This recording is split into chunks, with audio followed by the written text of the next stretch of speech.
Dear viewers, hello and welcome to the Good Channel. As of January 2025, I believe there's not a single child who hasn't heard the phrase deep state or state within a state. Everyone knows that to some extent there are various deep state systems that need fixing. The question is, how do we go about doing that? There are a few ways to do this. And if it's even possible to do this, we're here to help with it. Hi there, welcome to our humble studio. This is Attias, an analyst and researcher in political economy. Trump took office in the United States. Everyone knows that an office for government efficiency has already been established. David's office, which leads into the massive dramas and my mother. Everyone knows that not only in the United States, but also here in our country and in Europe, there are many state systems that have claimed power beyond all measure. The question arises about each system and its specific condition. The right way to fix it, if at all. First, let's define for a second what deep state means. Or a deep state as we know it, I'll give you the definition as I see it, okay? If we have the management layer, meaning the elected layer that we vote for in elections, above it there's a layer of elites and below it there's the civilian layer, which is the people. So the question is, who does the management layer actually represent? Is she representing the citizen who pushed her up from below so that they would represent him? Or are they just echoing the words of the elites downwards to the people explaining how things are going to be? So how are things going to be around here now? So when we're faced with this question, we can understand there are parts of the system where the people have influence, and there are parts where their influence is restricted. For example, on a security level, okay, the public can express their feelings on certain issues, but they don't have the knowledge, understanding, or ability to delve into classified information and grasp the context of our intelligence systems and classified networks.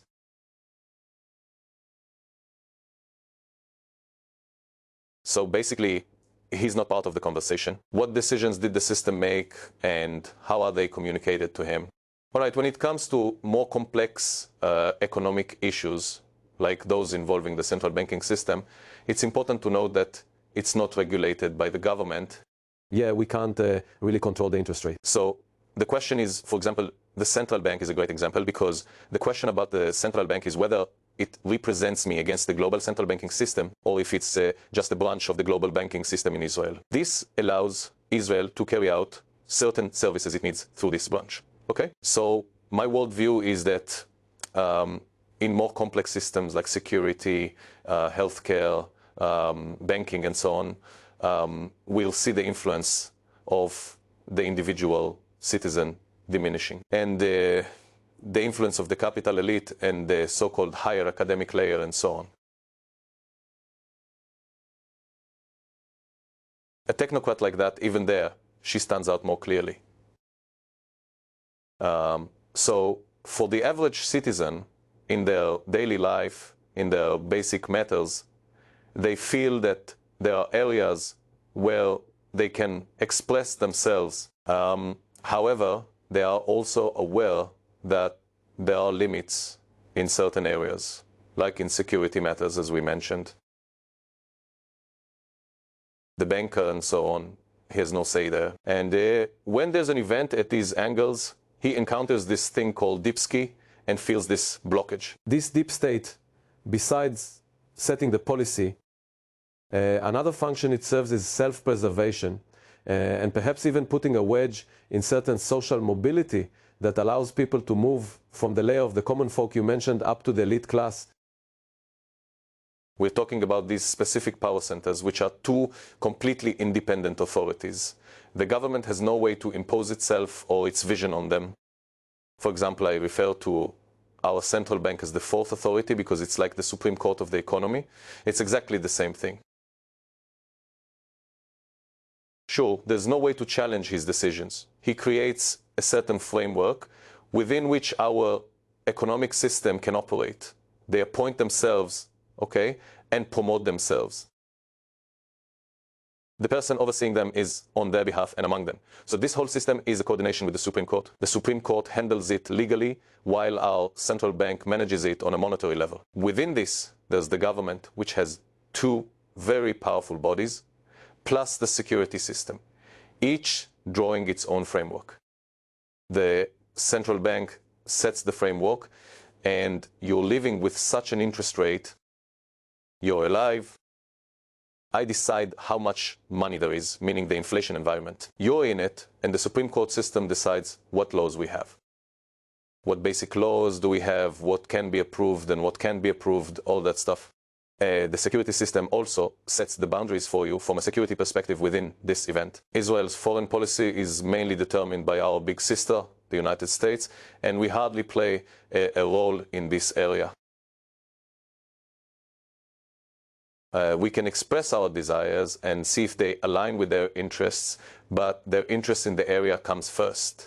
And they remember us along the way too. So within this system, we can look inward, walk within the framework, and try to communicate to the people the things that have been imposed on us. So how do we divide this cake, the crumbs that are left for all of us?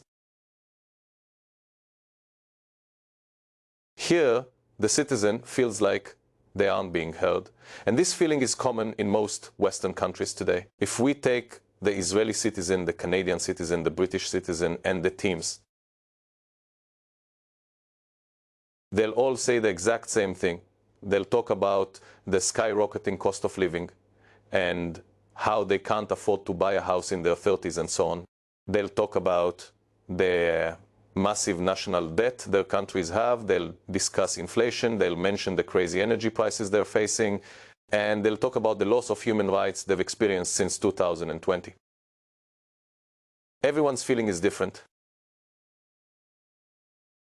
And each of them has a different system. Some live in a democracy. Some people live in a monarchy, while others live in one kind of principality or another. But in the end, the feeling is the same. This means that the systemic change isn't the solution. Whether it's the American citizen living in a republic, the Canadian citizen living in a monarchy, or the Israeli citizen living in a democracy, all three experience the same thing. The problem isn't with the system, and it won't help me here in Israel.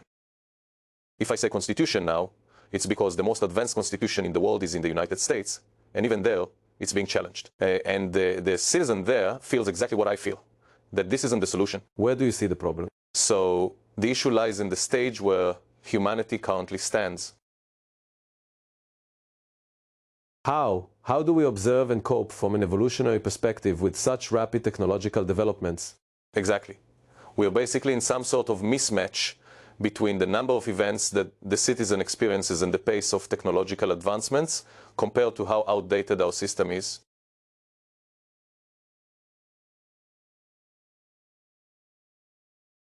Understand his requirements, which are tailored to the technological level and environment he lives in. So, as an ordinary citizen, when I want something, I get it right away. Sure, I've got VOD, so I don't have to wait for Channel 3 at 8 p.m. to watch Seinfeld. I can just log in, order it, and it'll be right here. Right now, I live in a world where there's Amazon, which means I order something and within an hour it's at my doorstep. These things have accustomed the citizen to a certain standard. The government system hasn't yet undergone a technological transformation, not even a conceptual one. This is because the workforce in place is very, very old and has been part of this system for a long time. For many, many years, he's been really exhausted by all the demands the public places on him, and he just can't deliver.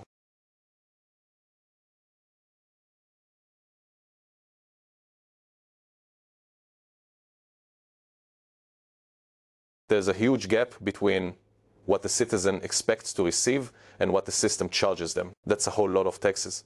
You draft him into the army, you make all sorts of demands from him, and in the end, you don't give him the goods he deserves in return. This thing is coming together and aligning. So the thought arises that maybe the solution isn't a reform. What we've known to do until now is reforms, which basically means putting a band-aid on any problem that comes up. We're basically sticking with the status quo. By the way, I didn't actually ask about the method in a rock and roll style. Okay, so right now there are three trends happening in the world. One is represented by the citizens, the second by the national layer, meaning the elected layer in political states, and the third by a series of international organizations. Three layers, three different solutions. So the layer I'm referring to is the government. Okay, the government is acting accordingly then.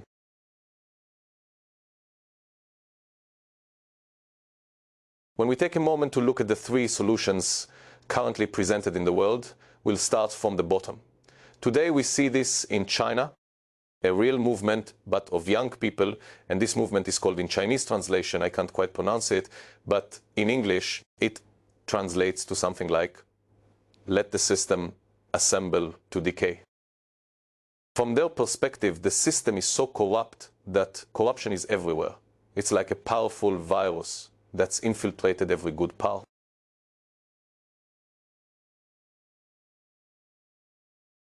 There's no way to change it. Corruption is also something they don't see that the system knows how to handle. She doesn't know how to hold accountable those who committed the corruption, bring them to justice, and create a deterrent for others who might do the same within the system.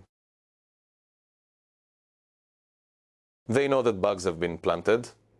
To them, this means that very wealthy people, an oligarchic layer, have ensured the creation of policies and strategies that benefit them while harming the citizens. They created some kind of loopholes that allow them to withdraw money from the system. And there's this really closed door that doesn't let the money out on the other side, and they say, we can't go on like this. We're basically doing a kind of subtle Italian strike where we show up to work, but we're as ineffective as we can possibly be.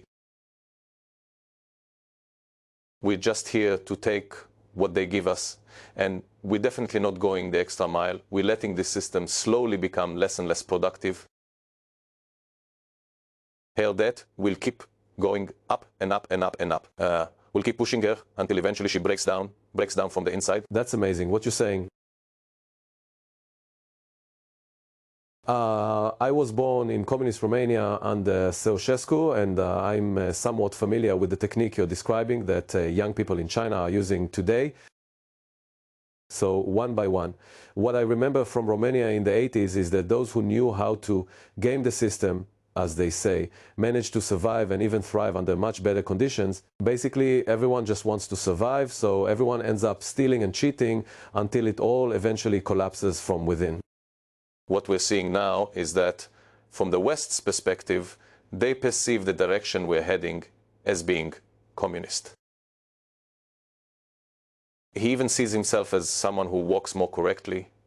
If I were to define it more precisely, it leans towards a fascist regime, because what he sees is the unification of the economic class. If the political layer is influenced by international bodies and platforms like the WEF, which stands for the World Economic Forum, it provides a single stage, a single platform that offers access both to the largest corporate owners in the world and to the entire managerial layer globally. This political layer is brought together, allowing them to coordinate positions and work together to create policies on a global level.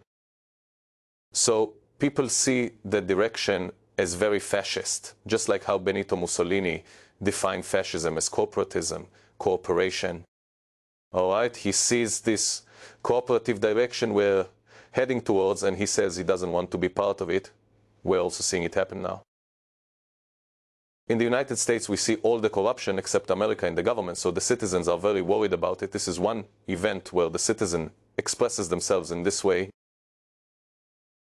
It happens in other countries too. It happens in France as well. It's happening in many countries. It's a step in the management layer. So basically, the management level comes in and starts feeling the heat. Things are getting intense and reaching them, so they say, all right, we're going to implement reforms, we're going to make structural changes, we're going to do all sorts of things like that. We'll streamline the government like we talked about with Donald Trump, or we'll provide more social benefits and increase government spending in your direction. This means finding a way to return the money and resources back to the public, not just to the corporations that take them, and so on and so forth.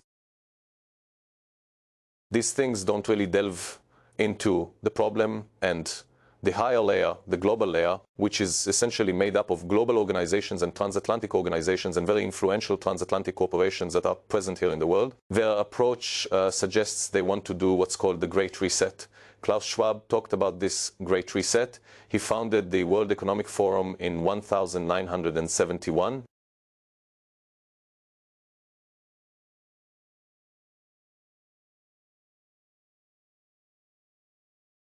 Ever since then, he's been pushing in that direction, right after the United States shifted to what's known as a debt economy structure. After Nixon, the markets realized that capitalism was dead, and they understood that from that moment on, they were living on borrowed time. We need to implement a new system called stakeholder. Capitalism is the next stage in evolution from the perspective of capitalism.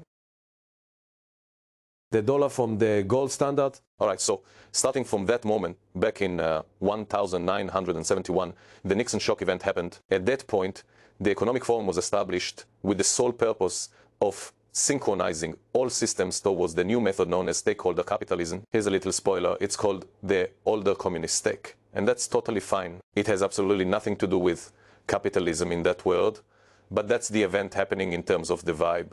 So from the perspective of a dog that created an amazing platform, which has been active for decades, its goal is essentially to take the world to the next stage in the evolution of the economic system. This is the next stage after all those isms we've known over the last 100 years, like communism, socialism, and capitalism. It's the next big thing that knows how to mix them all together into one model.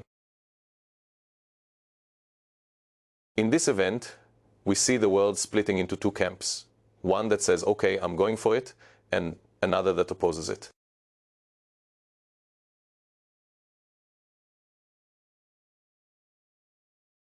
So on one hand, there's a side that supports globalism under this system, and on the other hand, there's a side that opposes globalism and wants to preserve a national character, not nationalist, but national. Yes. Nationalism. About nationalism. And he wants to head in a completely different direction. Today, the world is in the year 2025 at a turning point where we really hope it will steer away from this globalist path. This progressive movement is really bringing the topic of nationality back into focus, making it stronger again. Countries might start focusing more on the needs of their own citizens rather than on their commitments to international organizations, prioritizing their citizens' needs. I think that if this doesn't happen, we'll keep seeing countries collapsing from within, and citizens will slowly start rebuilding the system in ways we'll probably discover later on. But the technologies already make it possible. Because if we look at the decentralized system on which crypto is built, for example, the world of crypto under the auspices of Bitcoin is gaining momentum, it completely eliminates the need for these systems because we no longer need a central bank. Today, we also have what's called DeFi, which stands for decentralized finance. And gradually, decentralization is taking over more and more critical functions in the way we manage money, information, and our entire social system. And if the system can't